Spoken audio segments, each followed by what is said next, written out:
Hello, my name is Alexis Doyle, and I am a second-year medical student at Stanford, and I'm excited to speak with you today about a research project I've been working on over the past year at our hospital surrounding opioid prescribing with other team members listed on this poster.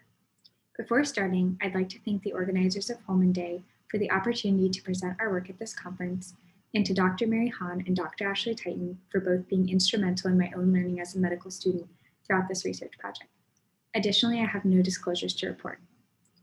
Some important background for our work includes some sobering statistics, of which I'm sure many of you are familiar. Opioid deaths are the leading cause of injury-related mortality in the United States and contribute to about 2/3 of drug-related deaths in the country. Additionally, while the US represents only 5% of the world's population, it's responsible for more than 80% of the world's opioid supply. Given these important statistics, we conducted research on opioid use following surgery at Stanford. In studying post-operative opioid use, something we were particularly interested in were sex-based differences in patients' post-operative pain experiences. Research has reported sex-based differences in sensitivity to pain and analgesic response, both generally and specifically in response to opioids, yet differences in opioid analgesia in both human and animal studies have been inconsistent. These differences are likely due to the complex determinants of sex-based differences in experiences of pain.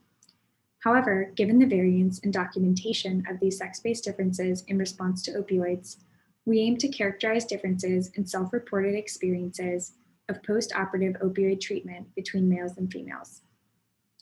To do this, we conducted a mixed method study that included a retrospective chart review and a patient survey for patients who underwent one of 6 outpatient surgical procedures, including open and laparoscopic appendectomies, open and laparoscopic cholecystectomies, and open and laparoscopic inguinal hernia repairs during January to June 2020.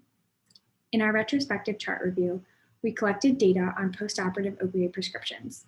In the patient survey, we included both closed and open-ended questions surrounding their opioid use and experiences of pain post-operatively, including patient-reported pain levels, the number of opioid pills they had left over from their prescriptions, and their desire for opioid refills.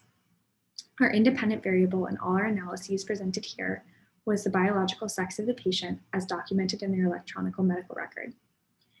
We conducted bivariate analysis using chi-squared and Fisher-Exact tests for categorical variables and a student t-test for continuous variables. All statistical analyses for chart review data were conducted using Stata and Excel, and p-values less than 0.05 were considered to be significant. Our survey had a total of 139 respondents, representing a 63.2% response rate. Among all respondents, the mean age was 49.3 years, and 44.6% of respondents were female. Regarding self-reported levels of pain, females reported significantly higher levels of pain for their worst pain level, with a mean worst pain score of 6 for females and 4.6 for males, with standard deviations noted on the poster in the results section.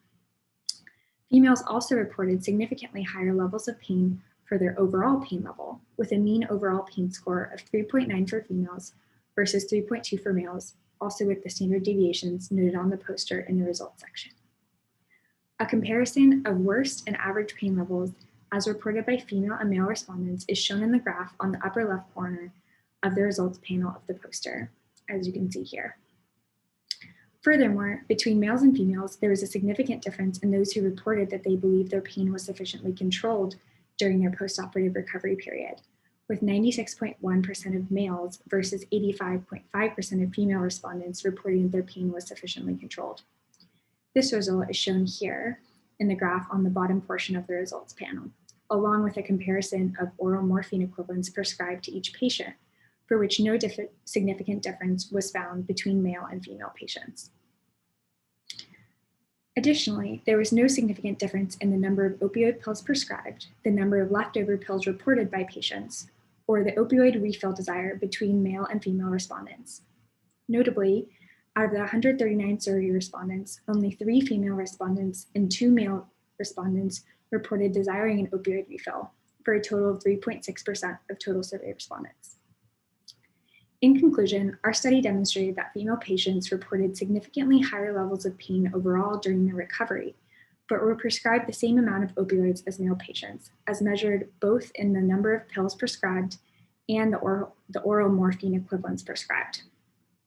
Additionally, females and males reported the same number of leftover opioid pills after surgery, suggesting that increased opioid use was not associated with the relatively higher levels of pain reported by female patients, according to our survey.